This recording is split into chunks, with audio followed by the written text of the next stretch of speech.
The following podcast contains explicit language and content that may not be suitable for some listeners. Listener discretion is advised.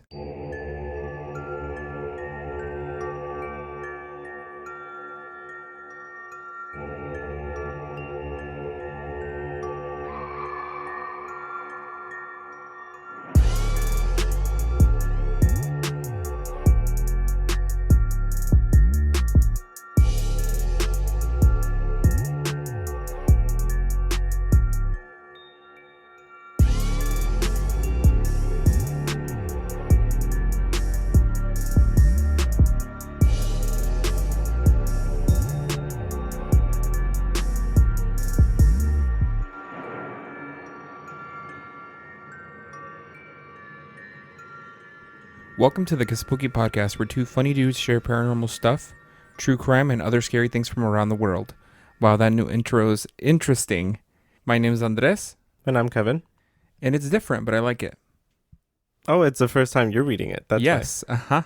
Uh-huh. Yeah, we changed our intro up a little bit, not too much, but wanted to kind of try something different. So we changed it up last time. I was like, we're not married anymore. Yeah, we're still married. yeah, this is how we found out. Yeah. That's the exact same joke we made last time. Oh, brother. Welcome. Guys, if this is your first new time, material. I'm saying, if this is your first time listening, welcome. I swear. Hello, welcome. We're not always like this. First, before we jump in, okay, I wanted to talk about some of our immigration resources. It's a very scary time right now.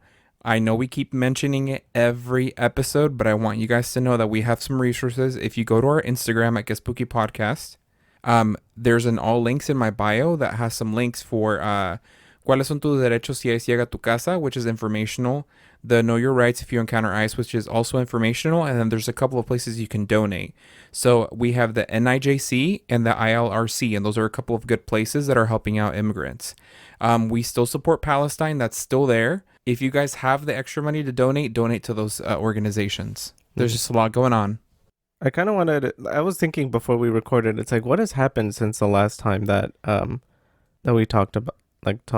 Sorry. Mm-hmm. Yeah. The last time we were on an episode. I don't know where my mind just went. April Fool's was the day that after we uploaded the recent video. Yeah. Did you do any tomfoolery? No. Was it when I uploaded the video of the duendes? No. Was it? I feel like, I don't know. I uploaded the video of the duendes because I found it on TikTok and people were like, is this real? And I'm like, no, this is AI, unfortunately. But it was so funny. No, that was, I think, a little before. Oh. Well, that was my April Fool's joke. Oh, okay. It was early. So you couldn't tell it was April Fool's. It was a perfect April Fool's joke. Yeah. As far as tomfoolery, I feel like I worked that day. No, I mean, I worked that day too. I think it was a Tuesday. My existence is a joke. My work is a joke. That's all I need. I was kind of expecting something to happen at work where something, I don't know, just some kind of joke. I think at my last job, when we were doing something with payroll, and if you clicked a certain button, it said all information deleted, thank you. Oh my God. And it turns out the developers, it was just a joke that they just replaced the text. Instead of saying complete, they replaced it with that. Oh my God. So nothing bad happened. They just replaced something. But I don't know. I was kind of expecting something at work, but nothing happened. They don't play around there. Oh no, they're like we're serious. Strictly business. Oh my God. Kind of like on the subject of April Fools, do you remember the first time anyone ever did an April Fool's joke to you? I don't No, this is kind of random, so. but I was just thinking about it. Yeah, I was not prepared. Can I tell you mine while you think about it? Okay, yeah. So the first time anyone played an April Fool's prank on me, right? Picture this. It was like 1997, 1996. Okay. Little baby Andres going to school with his little backpack, right? Uh-huh. The day before, we had literally just gone on a field trip. And so and this was like one of those field trips where you're gone for the whole day. They give you like a bag, that little lunch sack, and you get like I think like a bag of chips and like a warm ham and cheese sandwich in it. Mm-hmm. Delicious. Peak lunch. But anyways, I think we went to some art museum in downtown Miami, right? Okay. The next day we come to school and it was a ugly ass little school in Florida. It was all portables while they were quote unquote building the other school, which took 10 more years after I left, if that tells you anything. Okay. But our teacher, Miss Herndon, Shout out. yes, I'm gonna say her name because Oh, what does she do?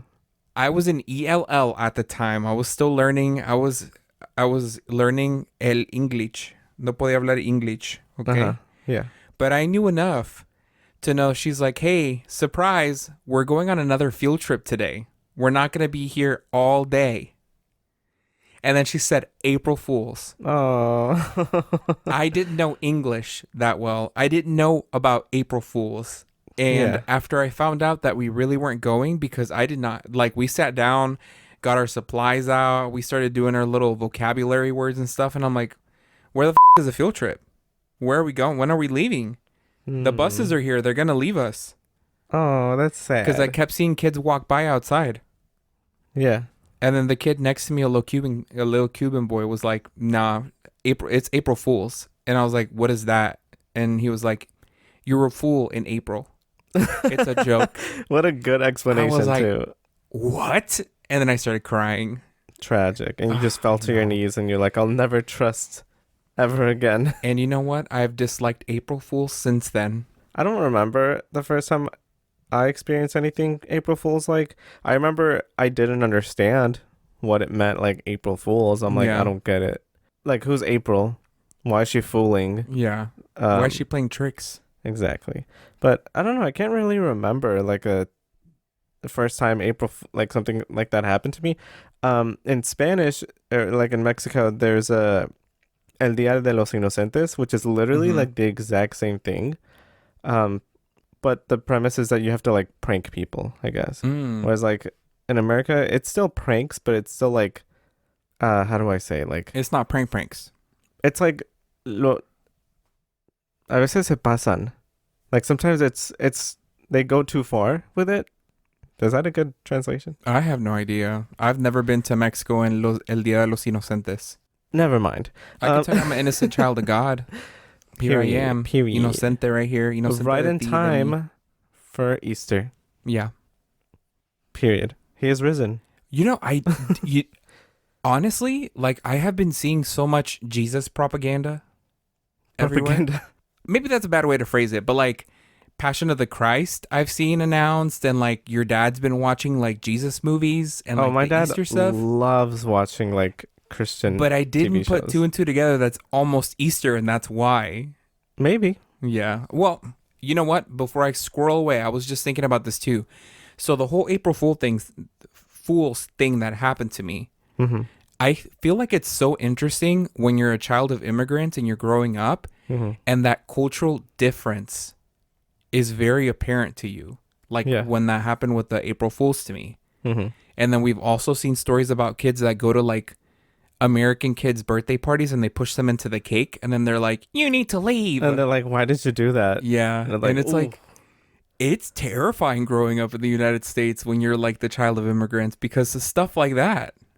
It's like social stuff are a little different. Yeah. What I was going to say is I struggled a lot with sarcasm, and I still think I kind of do. Yeah. I sometimes can't tell when people are being sarcastic. So if people are pranking me, like, I can't tell. And even after they say like, "Oh, it's just a joke," I'm like, "But why would you do that?" You like, take it so seriously. It's so sad.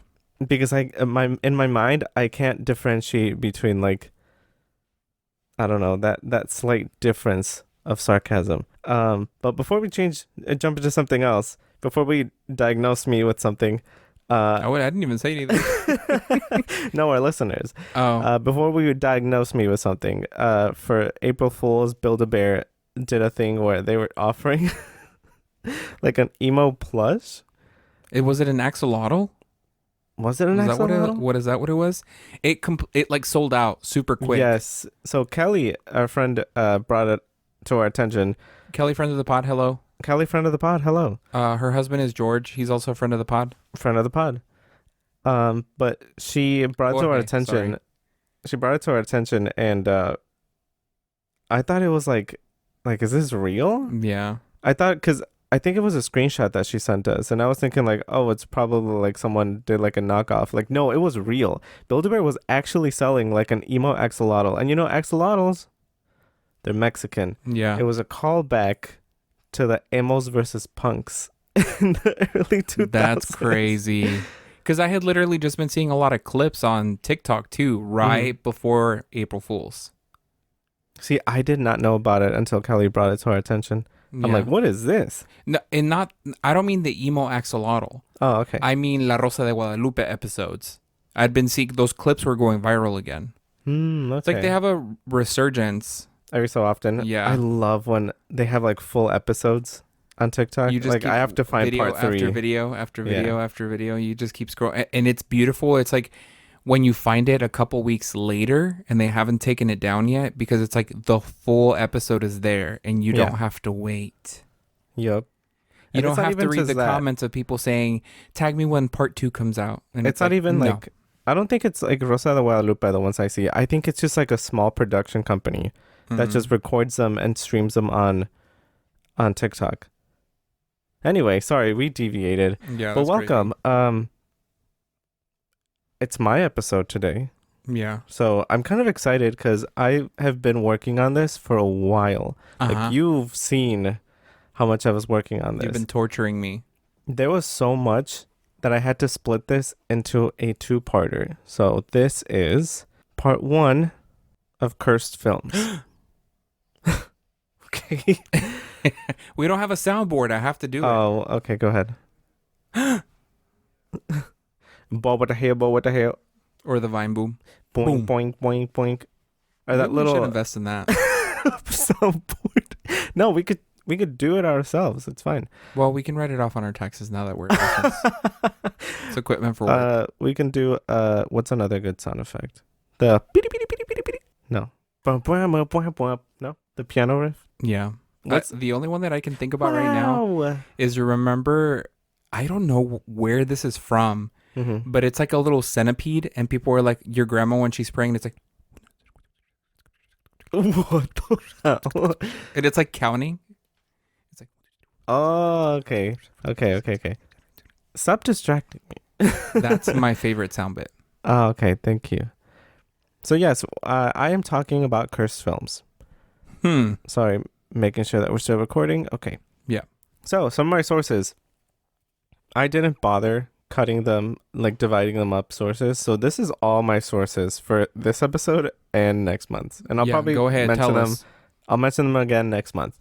So my sources are Horrorbound article by Charlotte Hollingsworth, a Screen Rant article by Austin Estrada, iNews article by Joel Draba Mann, People.com article by Karen Jakovich and Mark Sennett, Vanity Fair article by Rosemary Counter, Culture.pl article by Wojciech Oleksiak, a sci-fi article by Sydney Contreras, a Collider article by Lloyd Farley, The Independent article by Jacob Stolworthy, a YouTube video by The Tape Library, a YouTube video by The Grim Reaper Entertainment, a YouTube video by Rumor Juice, r/horror subreddit, and Wikipedia. Damn, anything else?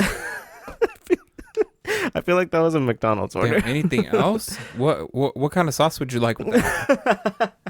You can only have 2 sauces for all of that. And a partridge in a pear tree. If you need more sauces, they're 50 cents each.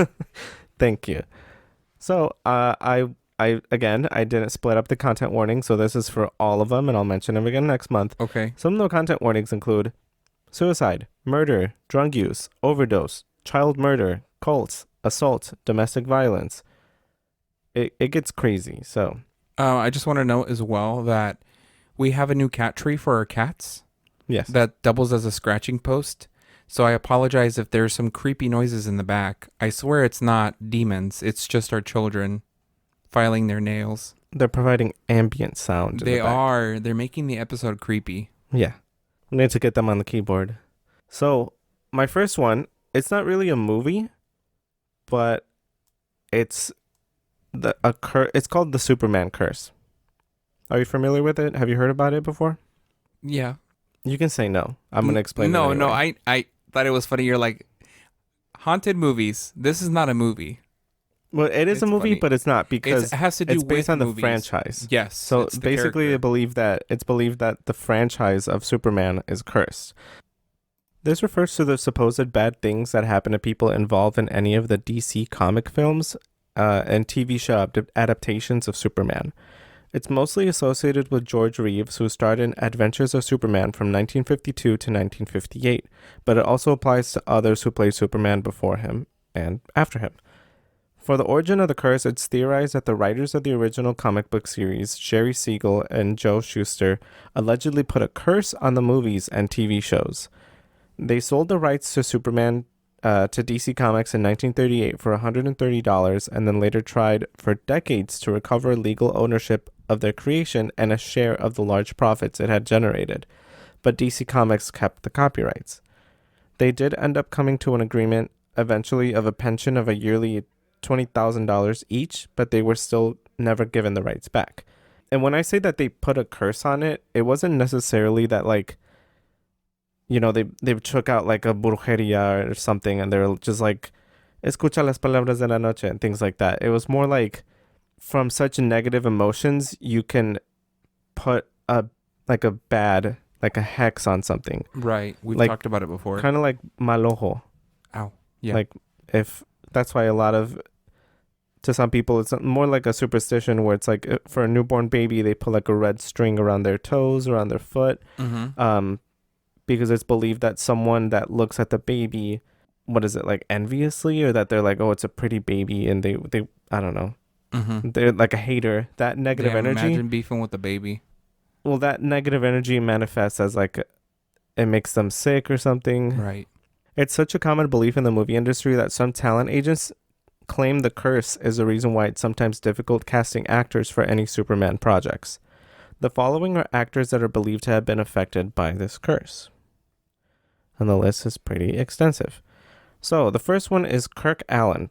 He played Superman in 2 films in the 1940s, but was unable to find work afterwards due to being typecasted. He suffered from Alzheimer's disease later in life and died at 85 in 1999. And typecasted basically means that like you're only given one type of role. Mm-hmm. And that you cannot deviate from that, or it's harder to find a job, especially as an actor where it's like, for example, if you're like the funny guy, sometimes it's hard to find a role that's not the funny guy or the comic relief. Mm-hmm. The second one is George Reeves, who played Superman in a movie and a series in 1951. He was later typecasted too and struggled finding jobs afterwards. He was found dead of a gunshot wound at the age of 45 in 1959, only days after his wedding. Wow. His death was later ruled a suicide. Lee Quigley. He played the infant Superman in a film in 1978. He died at the age of 14 from an inhalant drug abuse in 1991. So he's only 14. The next one is Christopher Reeves, who played Superman in 4 films from 1978 to 1987. He too was typecasted and struggled finding work, and in May of 1995 he was thrown off a horse in an equestrian riding event that paralyzed him from the neck down. Mm-hmm. He later died at the age of 52 in 2004, and although no official autopsy was performed, his wife believed that he died from a prescription drug overdose. The next is Dana Reeve, who was the wife of Christopher Reeve. She was never in any Superman projects, but she did die of lung cancer at the age of 44 in 2006, despite never having smoked. Next is Gene Hackman, who played Lex Luthor in the 1978 films.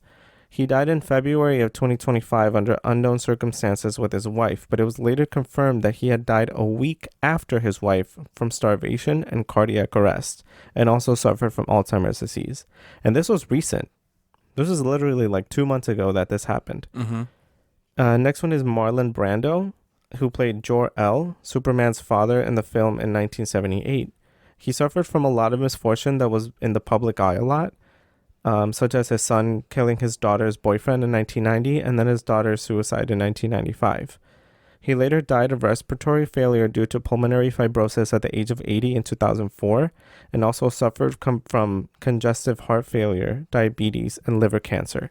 He passed away only 3 months before Christopher Reeves. Next one is Margot Kidder, who played Lois Lane opposite Christopher Reeve in 1987.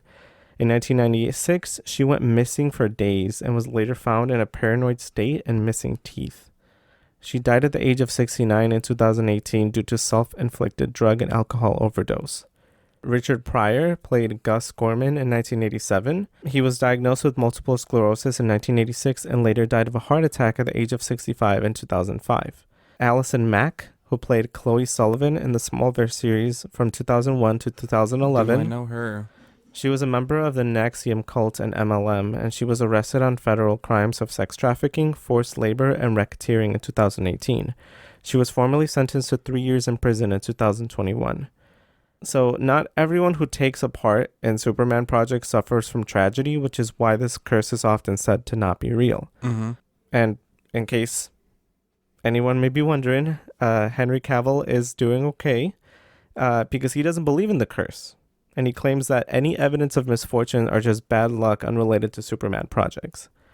And looking through this list, I get why some people would be like, that could just be a coincidence, or it's like circumstantial, where it's like, and that's also true.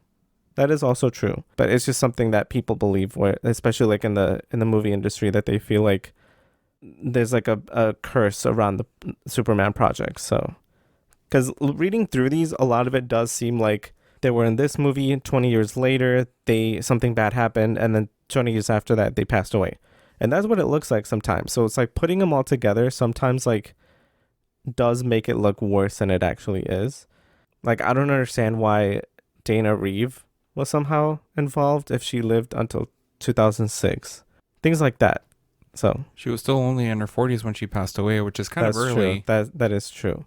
And it is suspicious. And Henry Cavill, like, nothing's happened yet. That's true. Like, knock on wood. Yeah. But there are blind items about him and the types of things that he gets into. And I'm not going to talk about them because I don't want to get sued. But they're very easily Googleable. Really? I don't know. I feel like I'm so out of the loop with a lot of like... Think Drake. It's like a lot of the same stuff Drake's accused of. Oh, brother. Yeah. Okay. Allegedly. Yeah, allegedly.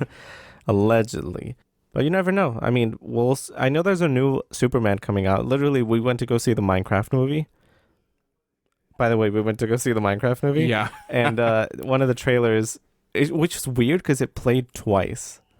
That was weird. The Superman trailer. Yeah. That is coming out soon. So, and I know the guy that plays Lex Luthor. He played Beast in the X-Men films. Mm-hmm. But other than that, I'm like, I don't know any of these people. So, but we'll see. We're getting older. There's a lot of younger actors that we really do not know. Yeah, like Sabrina Carpenter. I'm just kidding. Yeah. Well, you're like, hey, how old are you? Yeah, you knew she was a singer, but when I told you, oh yeah, she was on Boy Meets World or Girl Meets World, you were like, no way, and I was like, yeah, she was an actress, and you're like, she's wow. working late because she's a singer. Yeah, exactly, and that's what I said. Okay, so next one is Atuk, and this one is a little different because this is actually a movie that was never made. Did I pique your interest? So far, you've told us about not movies, and this is a movie episode. No, dude, they were movies. I literally mentioned several Superman movies. I'm teasing you. Wow. I'm teasing. Well, I can't tell. And I've heard about the second one, actually. It's like, it's talked about on a lot of like lists. Really? But tell us about it. Yeah. Okay. Well, it's the movie that was never made that people died. Whoa, spoilers. Okay. Spoilers. Sorry. So this is actually a movie that was never made, like I mentioned. It was meant to be an adaptation of the 1963 book called The Incomparable Atuk. Incomparable? How do you pronounce that word? Incomparable. Incomparable? I don't speak English. Incomparable. Incomparable Atuk. You don't speak English or Spanish. Yeah, I can't speak anything. Ni de aquí ni de allá. It was written by Mordecai Rickler. So the story follows an Innu man from a rural part of Canada and ends up in Toronto in a quote-unquote fish out of water setting. So it's kind of like he is like out of place, I guess. It was a satirical novel that criticized Canadian elites who fetishize him as a quote-unquote noble savage and then as a symbol of Canadian nationalism. The movie version was more like Americanized, so it followed a native Alaskan who ends up in New York City. So Norman Jewison bought the rights to the film in 1971, and Todd Carroll wrote the screenplay sometime later. In early 1982, John Belushi was offered the lead role of Atuk, but on the 5th of March, only a few months later, he was found dead in the Chateau Marmont Hotel in Hollywood, California, at the age of 33, from what was later determined to be a drug-related overdose after mixing cocaine and heroin. Wow. 33. Dude, that's really young. And John Belushi was like, he was a comedian. Like, he was known to appear in like a lot of comedic movies. I'm not sure if he was the one that was in SNL a lot, but I mean, this movie was meant to be like a comedy. What hotel did you say it was? Chateau Marmont.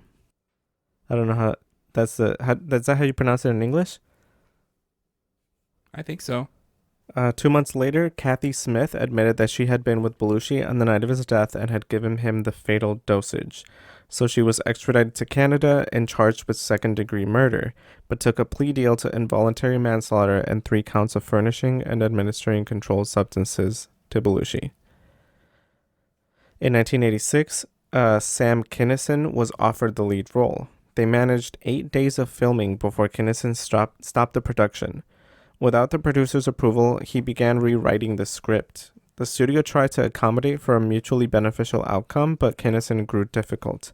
They cut ties, there was a lawsuit, and were negotiating litigation instead. In 1982, Kinison was struck head-on by a drunk driver. He didn't die from the collision, and he only appeared to have suffered minor visible wounds, but after he got out of the car, he sat on the side of the road and died from internal injuries from not wearing a seatbelt. He was 38 years old. His brother had been driving behind him, so he witnessed Kinison talking to himself on the side of the road, saying, "But why? Why now? Okay. Almost as if, like, talking to someone. In 1994, the studio offered the lead role to John Candy. He was interested and started studying the script almost immediately. On the 4th of March 1994, he died in his sleep while filming a movie in Durango, Mexico. The cause of death was determined to have been a heart attack at the age of 43. He had high risk factors for heart attacks, had a family history with it, smoked a packet of cigarettes a day, struggled with obesity, alcohol abuse, and cocaine abuse. John Candy had allegedly asked his friend Michael O'Donoghue to read the script as a way to persuade him to join the movie. In November of 1994, at the age of 54, he passed away from a cerebral hemorrhage. In 1997, the role was offered to Chris Farley. Belushi was someone who Chris Farley looked up to, so he expressed his interest. A few months after reading the script, Farley was found dead in December of 1997 at the age of 33 in his apartment in the John Hancock Center in Chicago. An autopsy determined the cause of death was a drug-related overdose after mixing cocaine and heroin.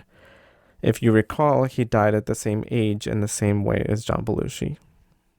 Sorry, I just got chills. That's crazy. And that's so sad, too. Like, a lot of these people were, like... They're very young. They're not only young, but, like, they were at the prime of their career. Like, a lot of these people, like, yeah, they're 54, 33, like...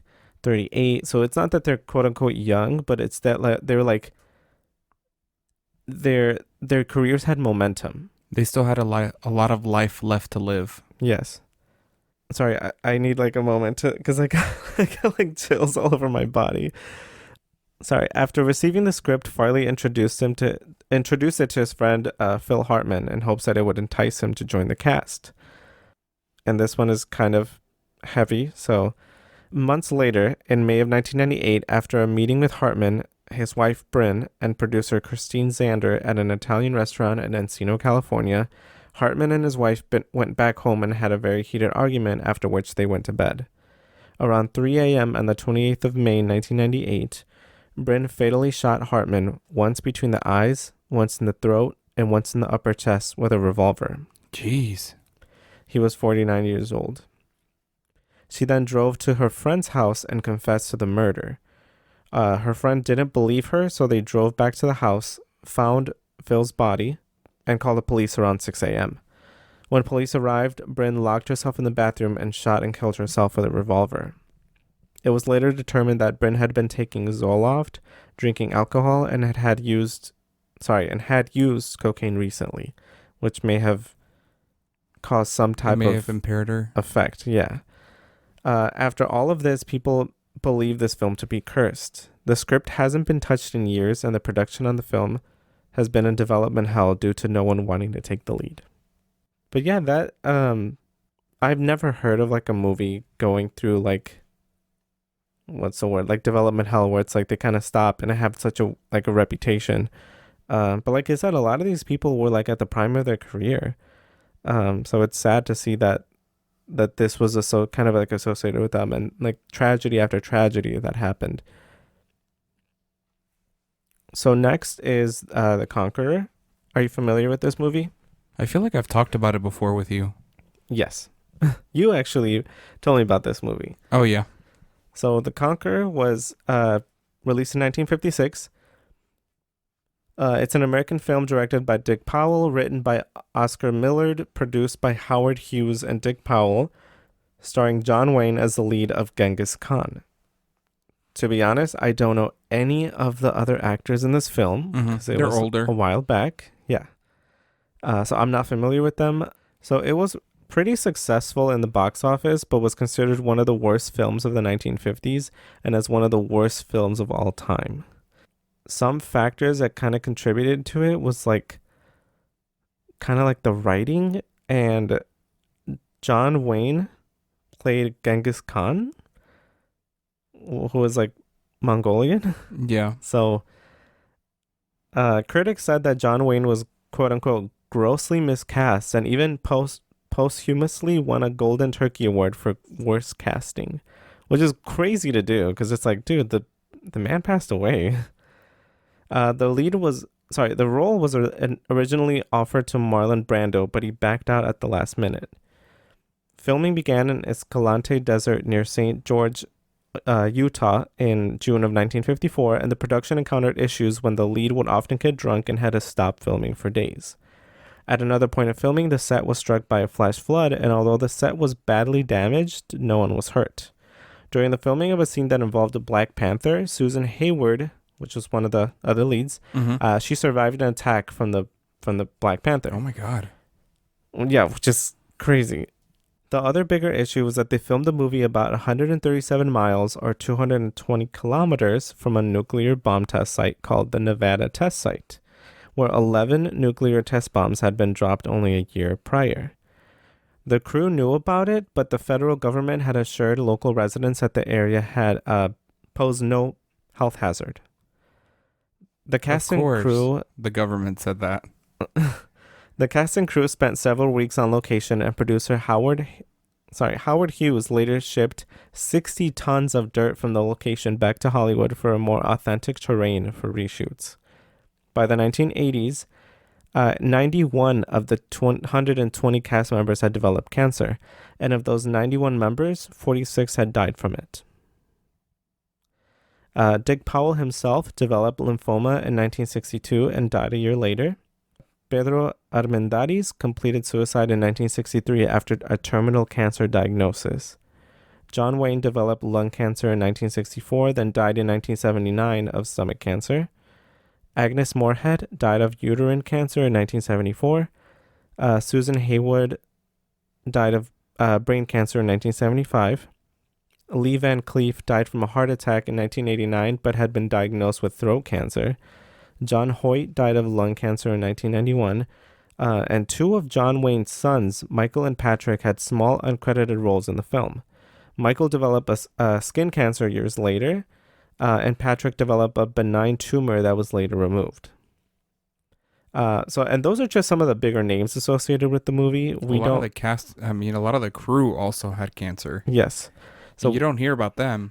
Yes, exactly, because these are more like the bigger names associated. So we don't know of the other cast members and crew that played other smaller roles. Mm-hmm. So it's believed that due to the events that took place on set, the criticism of the film, and the alleged nuclear fallout, this film and anyone associated with it are believed to be cursed. So as like a counter argument against it, like people were, I don't know who it was. I think there was like a class action lawsuit where several of the production crew actually, or the family sued the U.S. government, saying that they lied. The U.S. government said that they're like, okay, 91 of the 222, that's like, I forgot how much the percentage was, but within those ranges is the normal standard range of cancer diagnosis. Hold on, let me do the math. 41%. So 41%, which to them it was considered like the standard average rate of someone that may develop cancer. So it's saying like 41, you have a 41% chance of developing cancer. Saying, and they were arguing saying that like them being in this location did not contribute to that rate. Bullshit. I never know. Never know. It was weird though. It was weird. Mm-hmm. I think Agnes Moorehead's mother actually blamed the movie and said, like, this movie, like, took my daughter. Yeah. Which is really sad. It was the ghost of Genghis Khan. Yeah. So, yeah. Sorry, this is turning out to be really sad.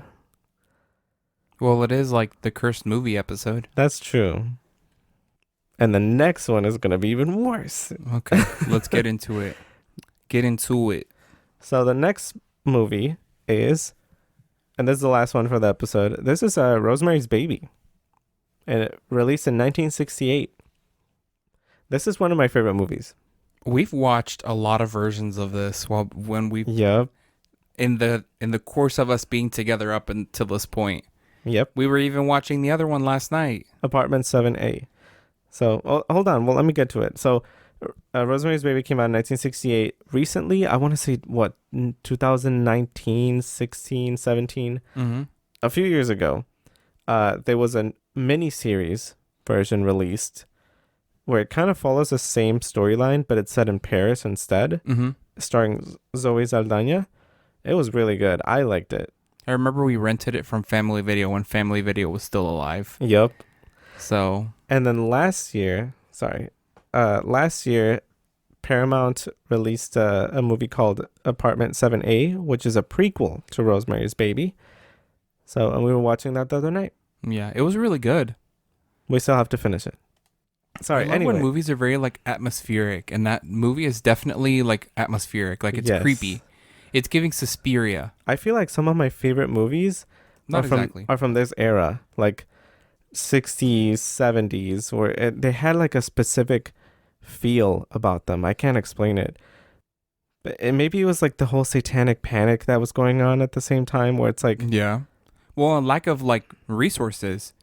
Back at that time, like they didn't have phones like we do. They didn't have like email CGI. Or it's like a lot of those movies, like you watch and you can't help but feel helpless because it's like they can't get to the house phone. Now we could call a cell phone. They can't get to a light. Now we have a cell phone that is a light. Okay. You know what I'm saying? Like, yeah. Oh, now they have to go to the library and the library is closed because they need to find the encyclopedia to look up the demon. And when it's like, we can just look it up on our phones. It gives like an air of like, it gives an air like to me of helplessness almost. And it makes the movies even creepier. Yes. It's very like a snapshot of the time as well. Yes, that's true. What I was going to say, I meant more like the production of it, but you brought up a really good point that I never considered, where it's like a horror movie like this wouldn't work in a modern day because it's like, it'd be more funny about it, where it's like, oh my God, it's so dark in here. Like, I don't have a flashlight. It's like, oh, let me get my phone. Yeah, let me just take out the mini computer in my pocket. But I meant it more like the production. Like, I feel like people had to be more creative with more practical effects in movies like during this time. Well, now we even see that a lot of movies that are doing practical effects now are being like highly rated. Like people love them because we've just been. There's an art to cinema. Yeah, I mean, like, not that there's anything wrong with CGI. It's just we got CGI overload. Yes. With the amount of movies that have CGI that are pushed to us now, it's like practical effects is something like a lost art. Yes. A faraway, forgotten art, and it's like having a resurgence, and it's doing pretty well. And who knows? Maybe 10 years from now, we're gonna see like a resurgence of CGI movies, and they're gonna be it comes in waves. Yeah. So anyway, sorry, not to deviate any further. So Rosemary's Baby is an American film directed and written by Roman Polanski, produced by William Castle, and starring Mia Farrow as the lead role of Rosemary Woodhouse and John Cassavetes as Guy Woodhouse. So it's based on the book by Ira Levin. Sorry. So the story follows newlywed Rosemary and her husband Guy, a struggling actor living in Manhattan, and after Guy befriends their elderly neighbors, Rosemary becomes pregnant and begins to suspect her elderly neighbors are members of a satanic cult intended on using her baby for rituals. It was considered a box office success and is now considered one of the greatest horror movies of all time. And that's not just me saying it. That's the internet. Yeah. So Polanski... Well, there was no internet at that time. So it was the newspapers and the box office. The papers were saying it. Yeah. I feel like I sounded like a 1950s call girl. Sorry. I'm trying to think of like the paper boys, the ones that you see in cartoons that are selling the newspaper. Hear ye, read all about it. What the fuck? What? What in the Paul Revere 60s paperboy was that? Yeah, isn't that what they said? Hear ye? Wasn't that Paul Revere? No. That's the British are coming. Oh my god. So initially, Polanski wanted his wife Sharon Tate to be the lead of the film, but was overruled by the producers who wanted to give the role to Mia Farrow. Frank Sinatra, who was married to Mia at this time, didn't want her to be part of the film. But a few months into filming, he demanded that she choose between the movie or him, and she chose to finish the movie. He had his lawyer serve Mia divorce papers while she was on set in front of the cast and crew, and Mia and Frank's marriage is considered the first quote-unquote victim of the curse. Wow. Talk about, what is it called? When you're projecting. What do you mean? He was projecting his insecurities on her. Yeah, I don't know. To be honest, I don't know much about Frank Sinatra, so I don't know. Just to me, reading those sentences and researching this, I was just like, that seems like very petty to do. Like, I don't want to generalize because generalizations get you in trouble, but the era that this time was and the way we know men acted in that era, like I can guess. Oh, that's true. Like context clues. That's so sad. Yeah. And Mia Farrow was a great actress. And even now, I feel like she's not in a lot of things, but I wouldn't say that she's like a terrible person. Mm-hmm. Anyway. No, she just took her career seriously. Yeah. And somebody wanted a wife that was only at home. A trad wife, if you will. Too. That's crazy that he would literally was like, either you don't do this or we're done. I should have looked more into it and it's like why he did that, honestly. I've heard mm-hmm. like that he was not that great of a person. This allegedly. And I want to say that, like allegedly. Yeah. So. Wow. Okay, so in August 1967, photography for the film started in New York outside of the apartment building called the Dakota in the Upper West Side of Manhattan. This real-life apartment building served as the location of the fictional apartment in the movie. A month later, filming moved to Paramount Studios in Hollywood, where it completed filming there and released in June of 1968. So the movie's done. It comes out. In autumn of 1968, the composer Krzysztof Komeda, who wrote the score for the film, fell off a rocky cliff at a party in LA and fell into a coma. Oh my gosh. He never regained consciousness and died in Poland 4 months later. This death eerily follows a similar death that happened in the movie to Rosemary's friend Hutch after he started investigating the coven. While the movie was a success, there was a huge backlash from the religious community, which you'll see several times during this era of filmmaking. In April of 1969, William Castle, the producer of the film, got so much hate mail from people saying that what he was doing was like blasphemous, that it gave him kidney stones so bad he had to be hospitalized. During surgery to remove these kidney stones, he began hallucinating scenes from the movie, even yelling out to a nurse, "Rosemary, for God's sake, drop the knife," which is something that happens in the movie. Well, this is one of the scenes. Yes. So this ended his filmmaking career, and at the age of 63, he died of a stroke. I do want to mention there's a content warning for this section because it kind of gets very graphic. Mm-hmm.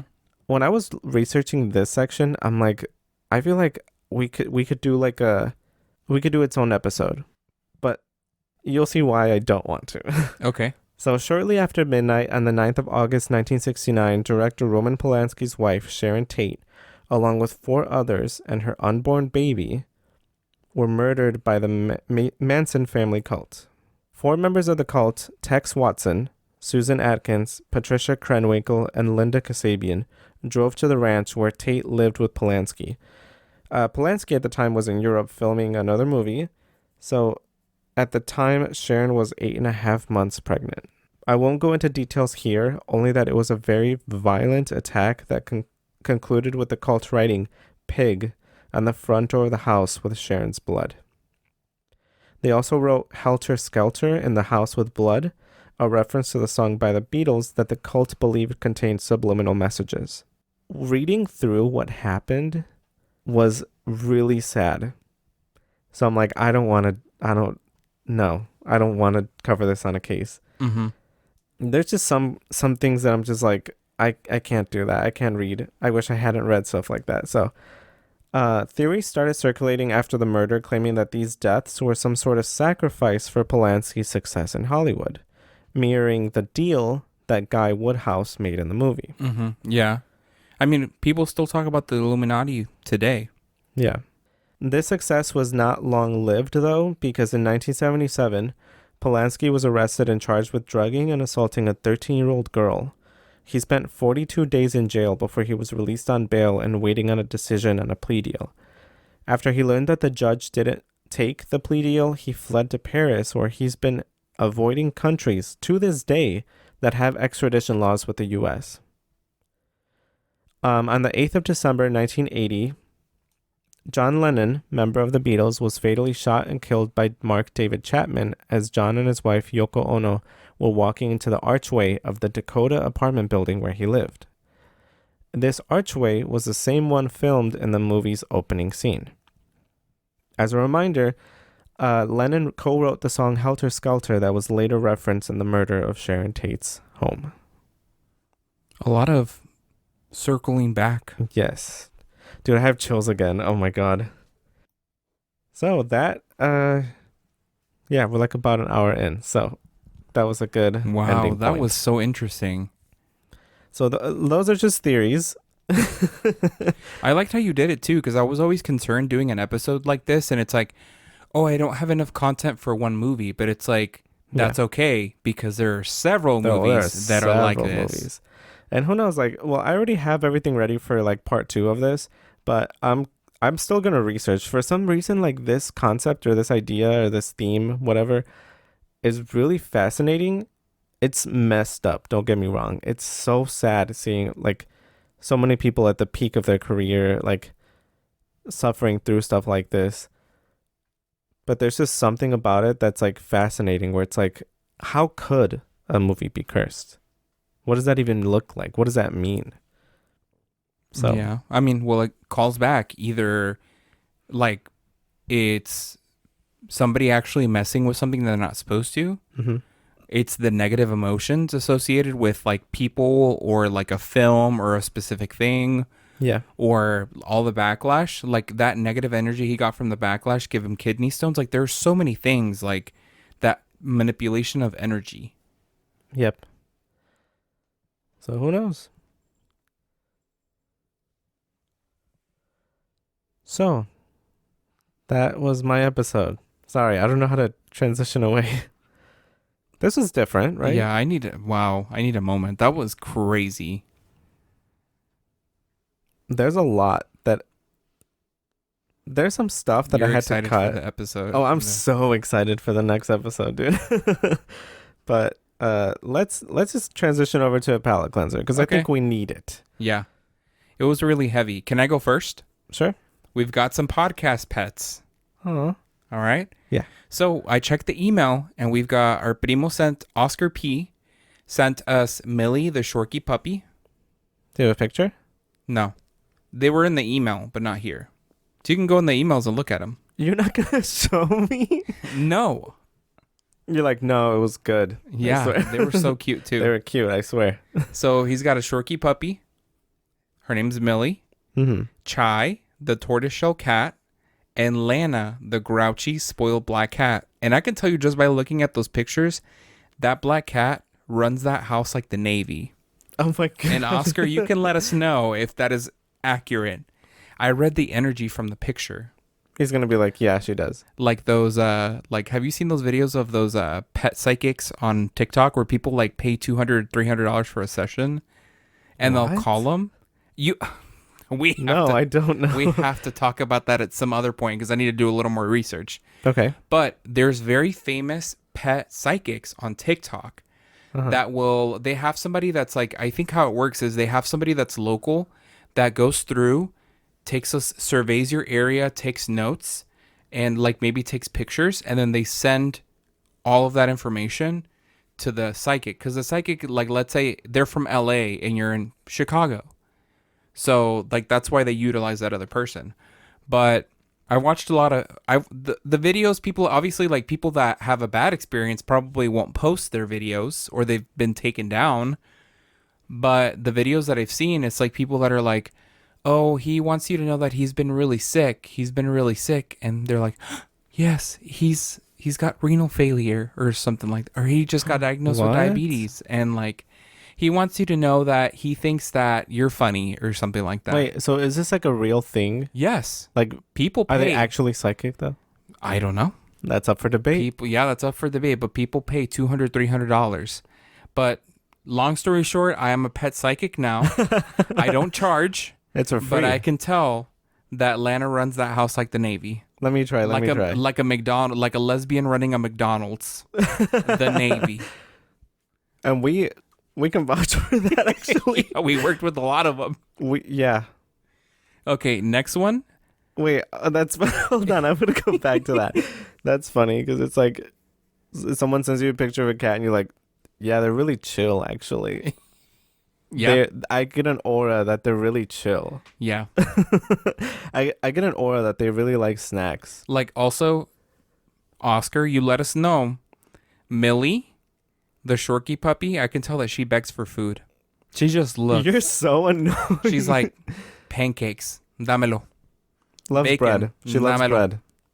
She climbs on top of chairs and the table. I'm just making shit up at this point. I'm just kidding. Yeah. Okay. The next person was our prima Jennifer E.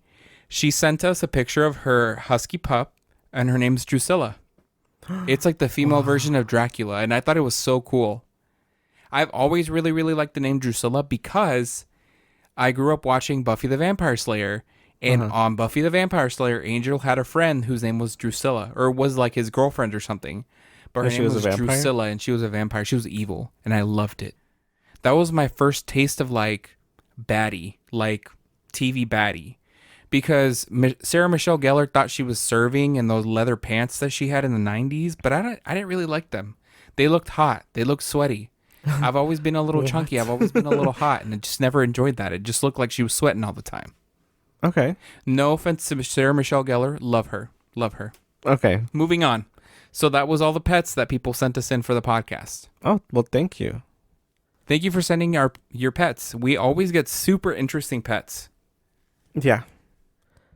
I have a few things. I've been playing a lot of the new Assassin's Creed game. Mm-hmm. Wow, I feel like our audience has dropped. Yeah. All of our primas and primes that are nerds and like Assassin's Creed, they're still here listening. Any gamers out there? Bated breath. No, they all lie. Hanging on every word.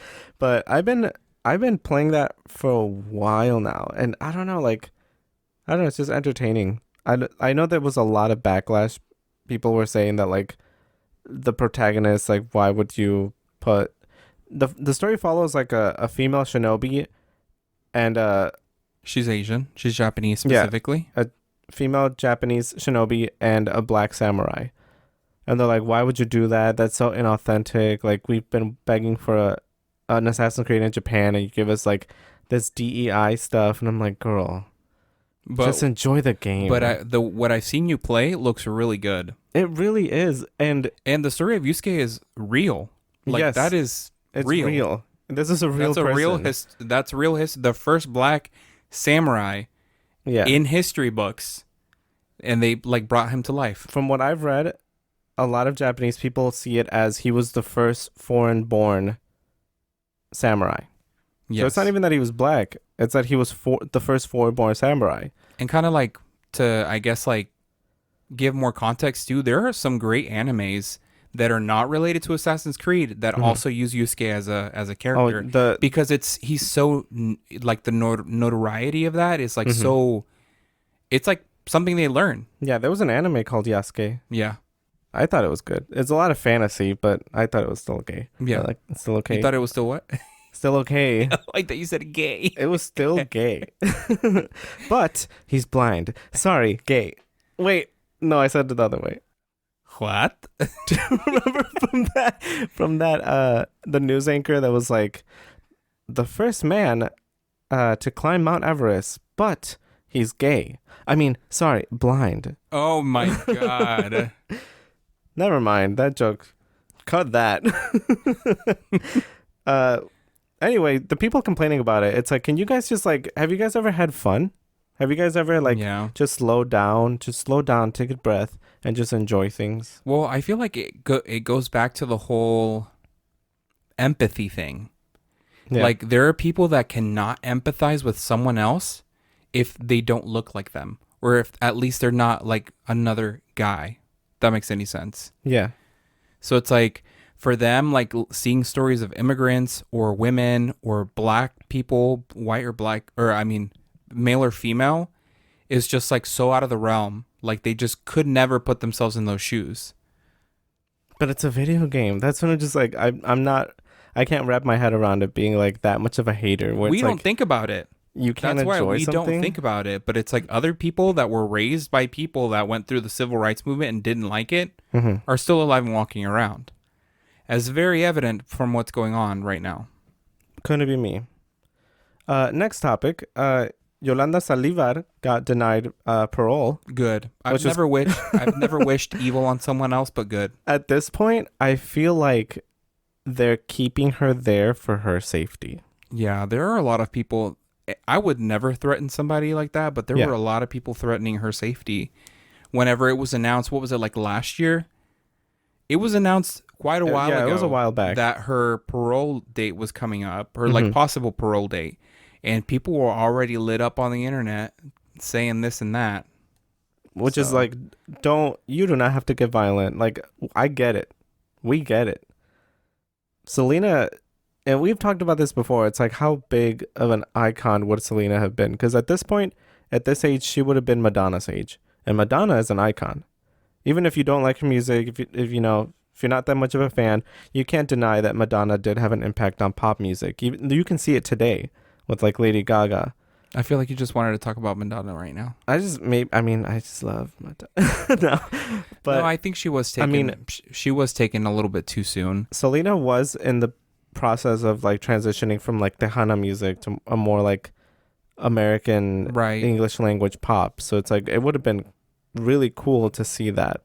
And I get the hate towards Yolanda, but it's like you do not have to get violent like that. Not to minimize the suffering that the Quintanilla family went through. Like, that was very upsetting. Yep. I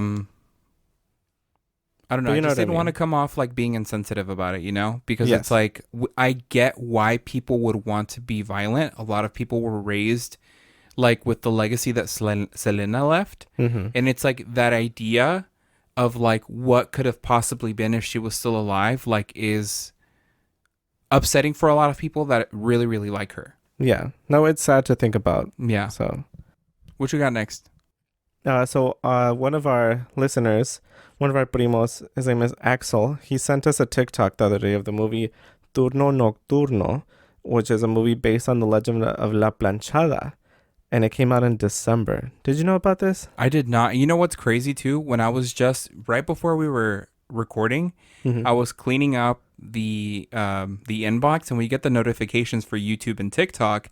Yeah. And it was like, Axel sent you a video. Axel commented. And I was like, who is this? But you knew. It's We 'cause just be gabbing. I was gonna say I don't have the login for the TikTok, and that's Yeah. like what you manage, and it's like, oh, like I would have known had I looked. I would have seen like, oh, you guys talked about the movie La Planchada. I just don't know what to post on there. But yeah, sometimes I peek in there and I respond to people. Sometimes they tag us and stuff. Sometimes they send us stuff, and you guys are welcome to send us stuff. Some of that stuff that like Some is of on them are- TikTok is really good. Some of them are a little too scary though. I will Yeah. say there have been a few times when someone sent us like a TikTok of like a ghost on a camera or something, and I You have gotta to like turn the light on. no, I have to like put the brightness all the way up and then like put my phone at an angle because I'm like, ooh, I'm You don't want to scared. get jump scared. Yeah. So I just gotta turn the light on. I gotta go to the other room. I'll leave you in that room. I'm gonna, because I love Yeah. scrolling through TikTok like right before I go to bed, and Yeah. those videos always pop up right when you're starting to close, like the sleep. The little The songs. Sandman is blowing in your eyes. There's like a few songs on TikTok that a lot of people use for like scary videos. for those videos. Yep. And And as soon as I hear it, I'm like, ooh. boom, your eyes are open. Yep. Bloodshot. Mm-hmm. So next one I have is a response to what you asked me in our last I'm episode. excited about this. Well, we kind of talked about it because it came to me while I was driving, and I pulled over, and I turned to look at you. No, I'm just kidding. And I said, "Why are we stopped?" No, but it was about, you asked, what was your question again? It was a childhood song that made you realize you were a little bit fruity or different or just not straight. So I thought about it, and it did come to me. It was the song Rockstar by Prima J. Oh, okay. Yeah, so at this time, I think it was featured on the Bratz movie. Uh-huh. So I was going into high school, I think. Okay. I think I would have been like maybe a freshman or a sophomore in high school when this movie came out. And there was something about that movie that, looking back at it, I didn't realize, like, maybe that was the turning point when I was like, hold on, maybe I am a little different. Because even listening to that song now, I'm just like, whoa, The memories flooded back. the power that this has. The teen angst. Yep. I That was miss my them awakening. too. I miss them and Paula Deanda. What happened to them? We miss you. Come back. Save us. Well, I think Paula Deanda is still making music, but Yeah, they're I not guess it's as just like not big. viral. Yeah, there's not as big as they used to be. I don't know what Prima J is doing. I just hope that they are okay wherever they are. Yeah. I hope they're being a rock star somewhere. Oh my God, that's so good. Great callback. Yeah. Last one, and kind of in the same vein as this one. Did your family ever have speculation of you being a little different? And I have Girl, one. yes. I have one idea in mind. But go ahead. Did they ever think like, wait a minute? I'm sure they did. Let me go first then. It was. Okay. Go ahead. Oh, sorry. Do you have I was gonna give you some time. I already had it locked and loaded. I had Okay, it locked and loaded. Well, let me go okay? first then. Okay. Okay. So there was a time when I was playing a lot of games on my parents' computer, like the family computer, Mhm. the huge desktop. And I remember, I don't know what it was, but I would just play like, it was like a lot of videos on like E-Bombs World and those types of websites where it's like they always had games on the side. So you click on them and they take you to like a different website. I didn't realize that I gave the computer a virus. And for some reason, it downloaded adult pictures, all of men, on our desktop. And I remember my dad called me into the computer and my mom was in there. And I walked in and they're like, are you looking at this stuff? Are you downloading this stuff? And I was like, no, because I wasn't. I legitimately wasn't. Like, I was not looking at that. I would have been what, 10? Yeah. No, hold on. I would have been older. I was probably 12 or 13. Mm-hmm. But I felt like they kind of looked at me weird, like a raised eyebrow type of thing. And I was like, dude, I swear I'm just playing, I'm just playing games. I should have just like kept it at Club Penguin or something. Yeah.